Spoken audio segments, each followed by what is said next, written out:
देखिए, आपसे थोड़ी देर पहले जो बाइट हमने दिखाई घनश्याम तिवारी के समाजवादी पार्टी से हैं और उनकी भूमिका भी राष्ट्र मंच में बहुत सक्रिय रही है पहले से। उन्होंने कहा कि 2024 में क्योंकि मौजूदा सरकार के पास नीतियों का अभाव है, इसलिए 2024 में एक राष्ट्र निर्माण के लिए ऐसा किया जा रहा है। राजनीतिक मंच इसे नहीं कहेंगे, लेकिन राजनीतिक लोग जुड़े हुए हैं, वैसे लोग जुड़े हुए हैं जो मोदी सरकार की नीतियों का विरोध करते हैं। हमारे साथ केसी त्यागी हैं जो एनडीए का हिस्सा हैं। कैसे इस बैठक को देख रहे हैं, क्योंकि इस बैठक की खासियत यह है कि 3 साल से तो ये चल रहा है, लेकिन पवार पहली बार हिस्सा ले रहे हैं।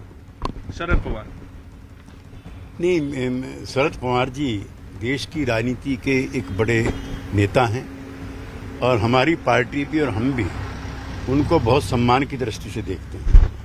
यह बैठक उनके द्वारा बुलाई गई बैठक नहीं है, ऐसा उन्होंने खुद स्वीकार किया है।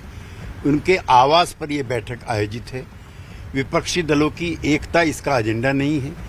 नरेंद्र मोदी सरकार के खिलाफ, एनडीए सरकार के खिलाफ आंदोलन चलाना इसका एजेंडा नहीं है। ये श्री यशवंत सिन्हा के नेतृत्व में बना हुआ राष्ट्र मंच है, जिसमें कुछ बुद्धिजीवी, कुछ कलाकार और कुछ सिविल सोसाइटी के प्रोमिनेंट लोग वहां आमंत्रित हैं। लेकिन वैसे ही लोग हैं त्यागी जी जो मोदी सरकार की नीतियों का विरोध करते रहे हैं, और कुछ राजनीतिक दलों के नेता भी हैं। कांग्रेस के कुछ नेताओं से भी संपर्क किया गया था जो G23 का हिस्सा है। तो इसी तरह के राष्ट्रमंच से थर्ड फ्रंट का विकल्प निकलता है ना, आपने तो देखा है पहले भी। नहीं, मैं जिन थर्ड फ्रंट में रहा हूं उसमें कोई एक नेता होता था। कभी जयप्रकाश नारायण होते थे, कभी वीपी सिंह होते थे। उसका भ्रष्टाचार विरोध का, महंगाई विरोध का एक राजनीतिक कार्यक्रम होता था।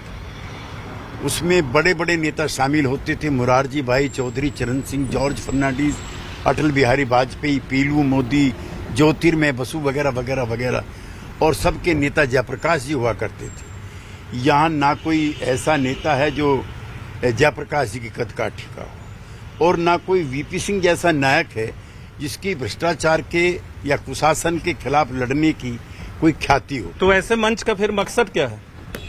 लोगों को आपस में उठ बैठने की इजाजत है, और इसका कोई जो ज्यादा अर्थ निकाल रहे हैं वो भी नहीं निकालना चाहिए। प्रशांत किशोर से लेकर के और एनसीपी तक सब स्वीकार कर चुके हैं कि इसका एनडीए सरकार से विकल्प बनाने का कोई मकसद नहीं है। और यूं भी एनडीए सरकार के खिलाफ जो क्षोभ है, जो गुस्सा है, वो उस नेचर का नहीं है जैसा इंदिरा जी की सरकार के खिलाफ था या राजीव गांधी जी की सरकार के खिलाफ था। एक इसी से जुड़ा सवाल है कि राहुल गांधी ने भी अब से थोड़ी देर पहले प्रेस कॉन्फ्रेंस किया था, मोदी सरकार की नीतियों पर सवाल उठाए और एक बार फिर आगाह किया है कि कोरोना का तीसरा वेव आएगा, सरकार तैयारी करे। राहुल गांधी जी का सुझाव स्वागत योग्य है। वो विपक्ष के बड़े नेता हैं और उनको अधिकार भी है इस तरह के सवाल सरकार से करने का। हम नहीं, समूची दुनिया कोविड-19 से लड़ने में नाकामयाब रही। अमेरिका जैसी सशक्त और ताकतवर ताकतें भी फेल हो गई हैं।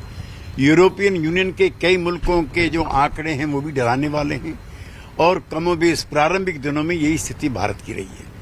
हमने 1% से ज्यादा जीडीपी स्वास्थ्य सेवाओं पर खर्च नहीं करा।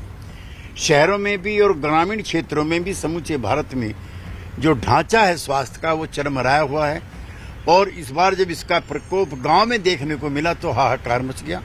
लिहाजा सबकी चिंताएं स्वाभाविक है। मुझे प्रसन्नता है कि तीसरी जो खेप आने वाली है या जो वेव आने वाली है उससे निपटने के लिए भारत सरकार ने मुफ्त टीकाकरण योजना चलाई है, जिसके तहत अकेले एक दिन में कल 80 लाख लोगों ने टीकाकरण कराया है। और मुझे उम्मीद है कि इस संभावित खतरे से लड़ने में हम कामयाब हों। अर्पिता, और खास बात यह कि आज जो 4 बजे बैठक होगी, राहुल गांधी ने आगाह तो किया है सरकार को, लेकिन आज 4 बजे की बैठक में भी कोरोना से सरकार जिस तरह से लड़ी है उस पर चर्चा होगी और तमाम दूसरे राजनीतिक और आर्थिक मसलों पर शरद पवार के आवाज पे चर्चा होगी। केसी त्यागी